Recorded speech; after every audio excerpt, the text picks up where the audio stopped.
Hello, my name is Mr. Hoy, and I'm one of the creators of Literary Worlds. In this video, I'm going to show you some of the basics that you need to know in order to get started using Literary Worlds. First of all, you need to get to our login page. In order to get to the login page, open your browser. I'm using Firefox, and type in http://brn227.brown.wmich.edu:7000. Now that's rather hard to remember, so let me show you an easier way to remember that from Google. So if you go to Google and you simply type in Literary Worlds, then ours is the first link that comes up. You go to this page and click Enter from the splash page, and then here's a direct portal entrance. That will take you to the Literary Worlds login page that I was just at. Okay, I'm going to use the Shakespeare Learning Library today to show you how to use Literary Worlds. To get into the Shakespeare Learning Library, you can sign in as any of 8 different library guests or library patrons. And I'm going to use the first one of those, which is Allison. So I type in Allison for the user ID, and her password is Shakespeare. And you can use the user ID Allison and the password Shakespeare as well. That opens up a second window, and this window is actually the world that we're going to be using right here. Okay, now this side of the screen is going to be text. If you need to type in commands or talk to other people, you use this part of the screen right here. These blue buttons, I'll explain some of those later. Here's quit, and they have some different functions. And then here we see a list of people and objects in the room. Here's Allison, which is me. That's the character I'm playing. And then there is a link, which means a place or another room that I can go to. So I'm going to have Allison go onto the front steps of the library. And here's a map. So here are the front steps. As you stand at the top of the stairs just outside of the library. From here there is nowhere to go but to enter the library and have a look around. And looking at the links, I see there's just one link. A lot of the rooms will have several different links to choose from, several different rooms or places you can get to. Here there's just one, so I'll click on that. That takes me into the main atrium. Now the Shakespeare Library atrium is a much more interesting room because it has another object I can look at. Here's Allison. We've seen her in every room because of course she's going to be everywhere we are because we're her. There's also several links or places that I can get to from here. Notice that the men's bathroom though has a red arrow, and that's because it's locked. Allison is a female. She can't get into the men's bathroom, but she can get into the women's bathroom. If you were playing one of the male characters, it would be the other way around. There's also the front steps. That's where we just were. The west wing and the east wing of the library, and I see those there in the map. The front desk, the rare book room. There was all sorts of different places. Let's go ahead and look. Actually, let's look at this glass case before we go to another room. Now, I'm not going to read everything to you because in just a few minutes you're going to be going into the Literary Worlds. And you're going to be going into the Shakespeare Learning Library, and I want you to read this. And I do think it's very important that you read everything, but I'm not going to read everything because I want you to read it yourself. I am going to point out an instruction at the bottom, though. It says the glass case is closed. Type open glass case to open it. And that's the first command I'm going to teach you.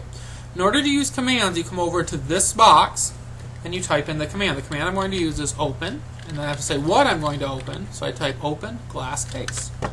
It says you can't open that. The reason you can't open it is because it's locked right now.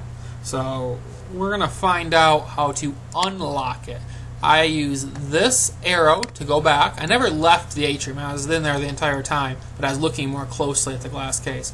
Now let's go ahead. Here's some different places. I could go back to the front steps. Now that's where I just was. Let's go back in. I can go to the west wing. There's the west wing of the library. Mr. Hoy's office. You can see my office from there.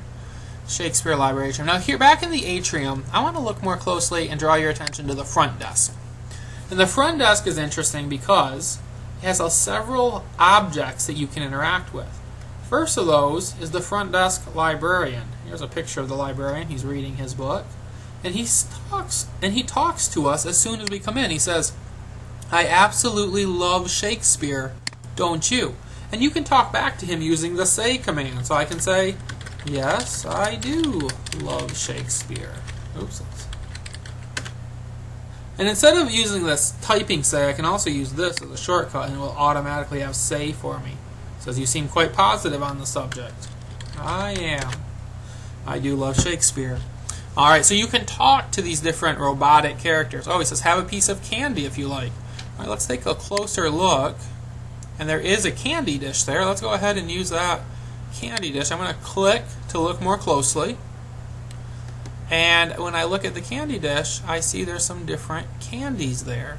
It says a yummy dish of candy. Feel free to open the dish and take one. For example, to take a chocolate from the candy dish, you would type take chocolate from candy dish. After you've taken a candy, type in either inv or inventory to see what you're carrying. Let's see. I will take fruit candy. So I need to switch this back to normal. Now this is the second command. I taught you open. Now this is the second command. It's take. Now it's a little more complicated because you need to say what you're taking. So I'm going to take the fruit candy from candy dish. And it says I see, oh, that's not fruit candy, it's fruity candy. So if you make a mistake like that, it won't recognize it. So you have to be very careful. Let's fix that. I'm going to take fruity candy from candy dish, and it should work now. You remove fruity candy from candy dish. And now I can use the other command, inv, to look at what I'm carrying. Because I'm carrying a chocolate and a fruity candy. Alright, perfect. So I can use that to take something. So far I've taught you how to use the open command and then the take command. Alright, there's also several handouts here. So let's take a look at a lickable lemon handout. Alright, so here's understanding objects. So this handout has all sorts of information that I've been giving you. The inventory command I showed you, the get command, and the get command works much like the take command. There's also a drop command, so if I didn't want to carry my candy around, I could drop it. Give command, you can give an object to something. The open command I showed you, and there's also a close command. The take command, I showed you that too. We just took a piece of candy. These handouts and these commands here are very useful. So when you get into the Learning Library, take the time and read these more carefully. I'm not going to read them out loud to you though. You can do that on your own. Shakespeare bobblehead. Let's take a closer look at him. Shakespeare bobblehead doll. Play with him or bobble him if you like. Type in play Shakespeare bobblehead. Well, let's go ahead and try that. Play, which is our command, Shakespeare bobblehead. You pick up the bobblehead doll and gently shake his head from left to right. A mild sense of amusement overtakes you, and you feel your own head nodding right along with Shakespeare's.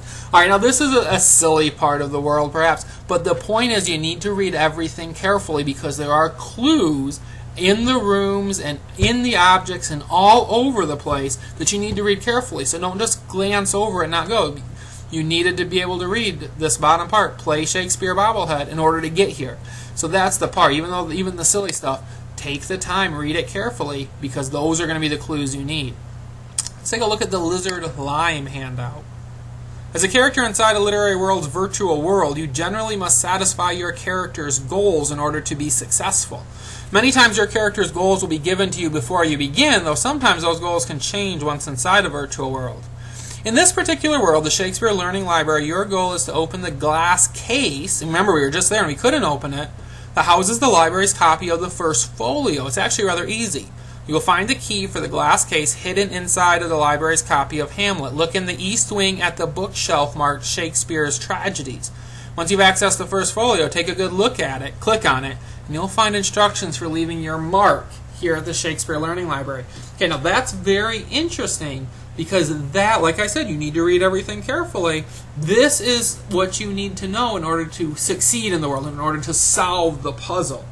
Now, if you think you're ready, go ahead and close this window and go ahead and sign in to Literary Worlds yourself and go to the Shakespeare Learning Library and see if you can figure out how to get to that glass case, how to find the key. Here's the clue, East Wing, Shakespeare's Tragedies, Hamlet. See if you can find it and succeed in the goal. Now, I haven't given you all the information you'll need. You'll need some more to figure it out. Now, if you're not quite ready yet, there's also another video that I made which goes a few steps further, and that will help you, so you can click on that.